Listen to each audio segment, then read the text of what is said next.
one of the biggest frustrations I see with, let's just say, here's an advisor, they've been doing this 10, 20 years, maybe they're gathering 100 million of assets annually. They've got a few advisors on the team, 10, 12 team members. That's like a pretty good cross section of, maybe a standard firm that would work at Triad. And they're like, wait, I've got to be a technology expert too. It's hard enough being a financial planner. And they're trying to get all of these disjointed technologies to talk to each other, to transfer data so their team doesn't have to do data entry 5 different times in 5 different softwares. Let's just talk, because you've grown up in this, APIs, maybe you define what an API is for the novice out there. But it's like, I feel like it's a kitchen junk drawer of technologies in a lot of financial services firms. And like, how do you start to see that? I know Mile Marker's on a really cool mission. That's kind of where that all comes together. So just rip on that a little bit if you don't mind. Yeah, well, there's a couple things at play here. So the first and foremost is the reason why integrations work really well outside of our space is because there's always a well-defined hub for all of the spokes to plug into. And most of the time that is the CRM because, a business like Mile Marker, for example, we run everything off of our CRM. And so we're trying to get things to plug into that CRM. And so in the financial advisor space, there's always, for the past 10 plus years, probably even longer, been a debate about what the hub for a financial advisor's office is. Is it the CRM?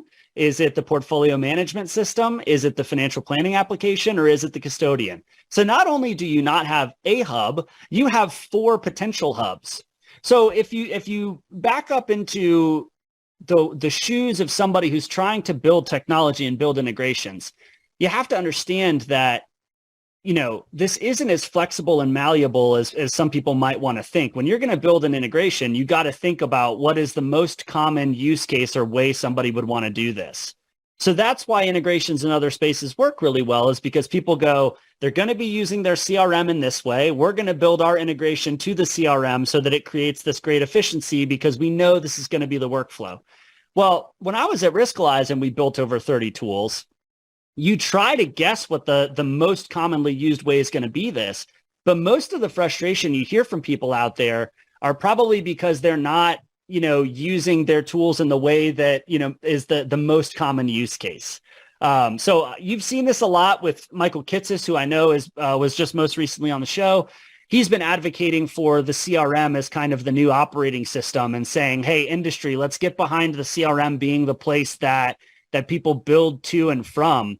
But there's still just a ton of firms who believe that their asset management and portfolio management is the value.